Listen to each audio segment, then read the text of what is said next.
Hello my dear doctor, I'd like to talk a novel class of anti-diabetic, oral anti-diabetic agent in the management of type 2 diabetes mellitus, my dear. And this is an emerging drug and having some of the implications and also having some of the excellent benefits of these medications, my dear. What is that? The drug is nothing but the sodium glucose cotransporter type 2 inhibitors. What I say? The sodium glucose cotransporter type 2 inhibitors. So before going to the drugs, I would like to show where the drug is really acting, the mechanism of action, and how this is happening, all the effects as an anti-diabetic agent, my dear. Just follow me onto the board fast and with the discussions, my dear. Let's talk on that. My dear, look at here. It's just a nephron here. Tuft of capillary is the proximal convoluted tubule, then the distal convoluted tubule. And you see that I divided the proximal convoluted tubule. This zone is the early proximal convoluted tubule. This is the late proximal convoluted tubule. In an early, there is a sodium glucose cotransporter type 2. In a late, it is the late part of proximal convoluted, the sodium glucose cotransporter type 1. And this type 1 is responsible 10%, and 2 is responsible for the 90% of the glucose reabsorption in the proximal convoluted tubule. So that's why the novel class of SGLT2 inhibitors is the target here.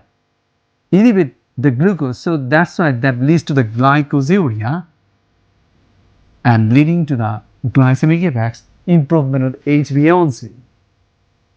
Yes, my dear doctor. So sodium glucose cotransporter type 2 is a majority of the glucose is reabsorbed in the kidneys in the proximal convoluted tubule, and there is more than 90%. So that is the target. So this target leads to the glycosuria. So I will listen very carefully. Because of the glucose in the urine that increase with the glycosuria, the serum glucose will be reduced, and that leads to the serum insulin level will be reduced. And this serum insulin, because the insulin is having the anti-lipolytic activity, because of low insulin, the lipolytic activity reduced, that leads to the free fatty acids increased by the activation of beta oxidation in the liver, that leads to the ketoacidosis production, that leads to the diabetic ketoacidosis. Another mechanism also, this insulin is also responsible for, reduced insulin is responsible for the CPTI activation that leads to the beta oxidation, leads to the free fatty acids. Once again, the beta means the ketoacid production leads to the diabetic ketoacidosis. Might listen very carefully. This drug means the sodium glucose cotransporter 2 inhibitors having the two important effects that we already have seen, the glycosuria, and another one, the diabetic ketoacidosis. We called it euglycemic diabetic ketoacidosis. And how this is happening, the euglycemic diabetic ketoacidosis that you have seen here. So that's why I made a box, my dear, the first box that you need to know, my dear. To different from other anti-diabetic agent, you will see that there will be the two G facts, the gain glycemia, at least the sulfonylureas. You'll see that the J for gain and glycemia means the weight gain, and G for glycemia, the hypoglycemic episodes. The novel class having no 2G facts, the previous one, but they have the new 2G facts that are not present in any other anti-diabetic agents. What is that? G for, I put it the G for genital tract infections because of glycosuria. Glucose, yes, is prone to infections, risks to develop the infection in the genital tract.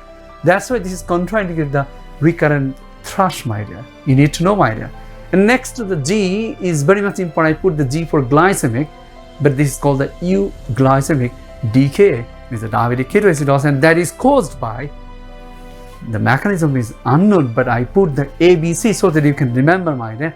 A for anti-lipolytic activity, B for beta oxidation, C for CPTI, means the carnitine palmitoyl inhibitors promotion, means the activation that leads to the euglycemic diabetic ketoacidosis. Yes, my dear doctor, so this box is really important to know. No 2G facts, but they have the new 2G facts. The G for genital tract infection, G for glycemic, means the euglycemic diabetic ketoacidosis.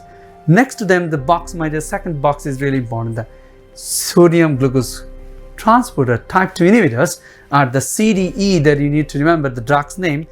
The C for canagliflozin, D for dapagliflozin, and E for empagliflozin. So the CDE, and next to the drug, the box, my dear, the benefits of this sodium glucose cotransporter type 2 inhibitors, the benefits, I put once again the ABC.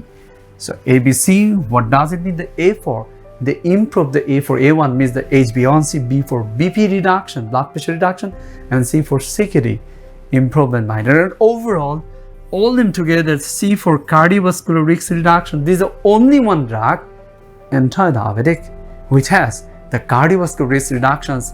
There is a macrovascular risk reductions, my dear, that you must know, my dear. That's why this drug having, yes, the earned a lot of interest, having some of the good benefits like the cardiovascular risk reductions, my dear. So somebody talk, my dear, the boxes for the 1, 2, 3 that we need to remember. The first box stands for the no 2G effects, but having the new 2G effects. D for GTI, which is general tract infections, and G for glycemic, is the euglycemic diabetic ketoacidosis. And next to them, the CDE is the drug names, and next to the ABC, the benefits, and the moreover, cardiovascular risk reductions, my dear. I hope that, my dear, the sodium glucose cotransporter 2 inhibitors and the novel class of anti-diabetic agents and the discussions that you enjoyed, my dear. Thank you very much. Thank you once again. If you like our videos, don't forget to subscribe our channel and click on bell button to get more updates.